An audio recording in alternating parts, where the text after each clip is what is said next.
As they lost to the Cavaliers in overtime, and we're running tonight from Wells Fargo Center. To Sabonis for him to catch and finish.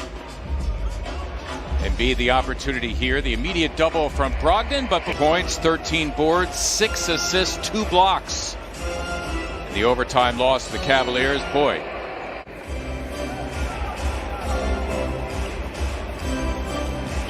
Both Sabonis and Cheeks, Hall of Famers.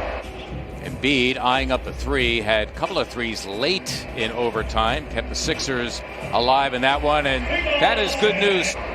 This is what the Sixers did earlier in their loss against the Cavaliers. Live ball turnovers, resulting in runouts. Turner finishing his business at the other end after a one-game absence. Did not play in New York because of a sore right knee. That was a long giant killer.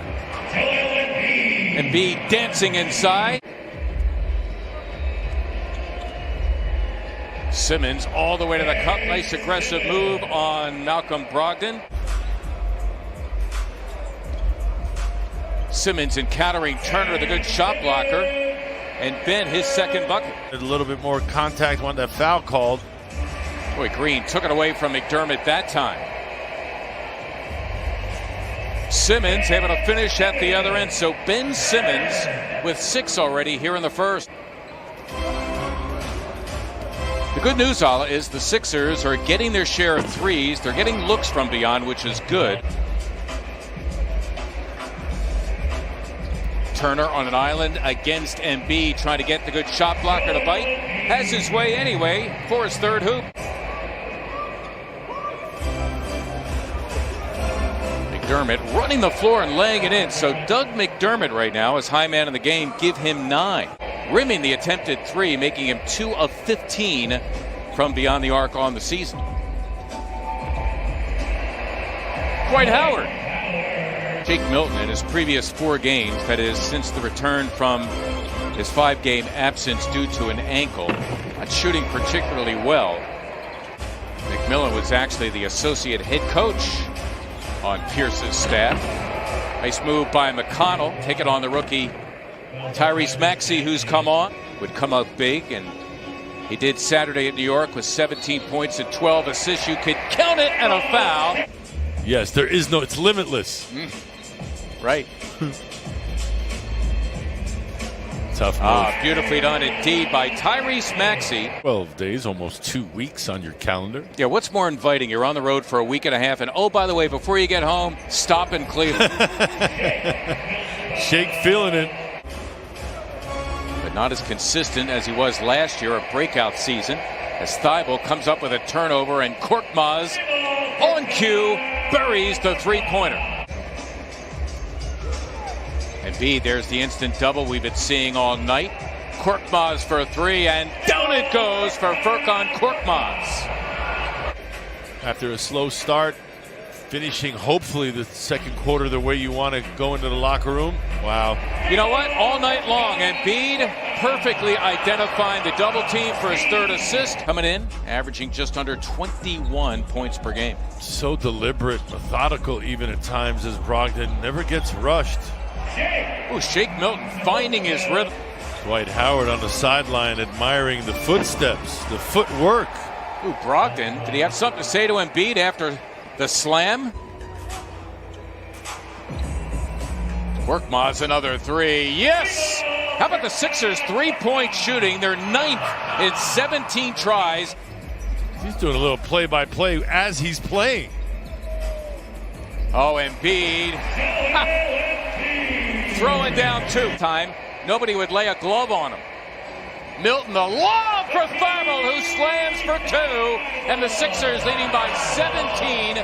Both hands on the ball. I'm more reluctant to call that foul, but if you've got one hand off of it and you're just hooking with it, it's obvious. Embiid, I think he went for the steal there. Undersized and still gets it done. Embiid launching a 3, and down it goes for Joel Embiid, coming in shooting a career high. Quarter now officially underway. The Sixers by as many as 20 in the first half. Justin Holiday set up for 3, and he drains it. Holiday is first, second on the team. Curry encountering, hoping that Sabonis would come down with a miss. JoJo with a good lockout. Embiid running the floor, you could count it, and a foul. Struggles he has, just undersized going up against Joel. Him and Doug McDermott not on the same page there. All boats rise with the tide, as they say. Indeed. Everyone benefits. Nate Bjorkgren, one of them. TJ McConnell, by the way, replacing McDermott. Good hands. Indeed, Curry helping out Embiid. Simmons flying down the floor and slamming for two. The Indiana Pacers, 4 of 19 from beyond the arc, a tick above 21%.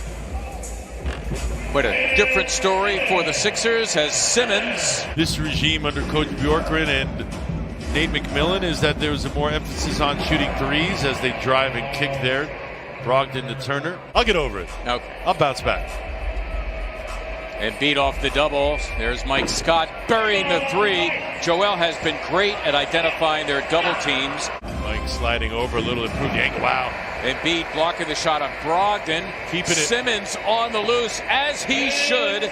16 for Simmons, and the Sixers now busting it open. So that means like there's part of it still in his mouth. He's just broken part off. That's the way I interpret it. That's the worst.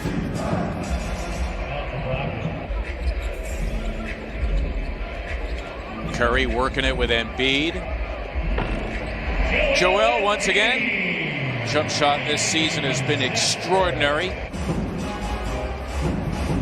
Sixers their largest lead at 31.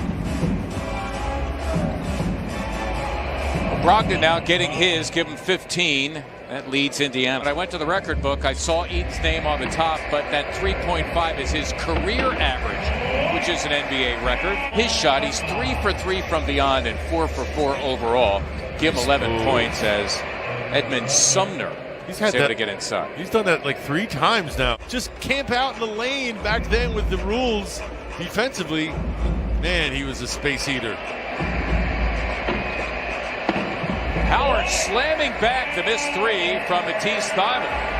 Pacers that time got caught trying to out-jump the Sixers instead of getting a body on somebody. Dwight. Oh, Brogdon now. The starting 5 could take a night off. The starting 5 did not log a lot of minutes in that game. Justin Holiday looking for the potential 4-point play. But you've got to handle that pressure well.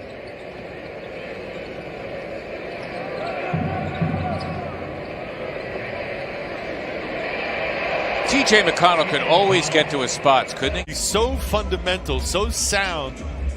He gives himself a chance of knocking that down each time. Dwight Howard bullying his way on Sabonis. He split that double team oh so well, did Shake Milton. They tried to trap him. He was strong with the ball. Sumner again? Yeah. Sixers by 20, by as many as 31. Indiana had a 7-point lead, their largest. That was way back in the first quarter. Ooh, had Dwight for a hot second. Matisse didn't see him. And Furkan Korkmaz sees his way to a 3.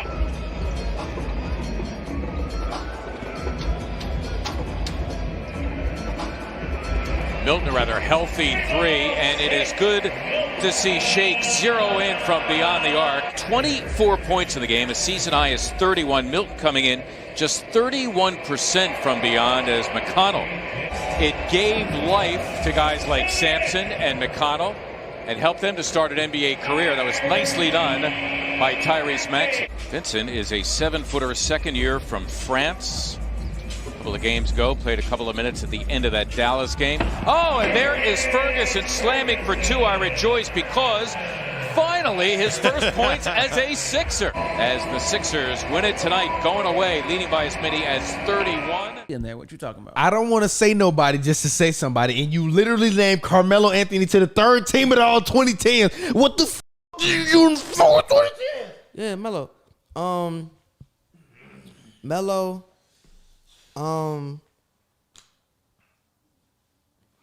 I'll rock with LaMarcus. LaMarcus Aldridge is fine. You wildin', TBJ. I'll fuck with LaMarcus. You better not. What you doing?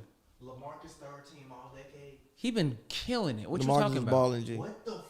He's been balling, dog. LaMarcus. That's why the Spurs traded for him. He was supposed to be Tim Duncan He was balling, 2.0. G. Stop. Is this the make TPJ mad episode? He was balling, bro. No, he was balling. He was balling.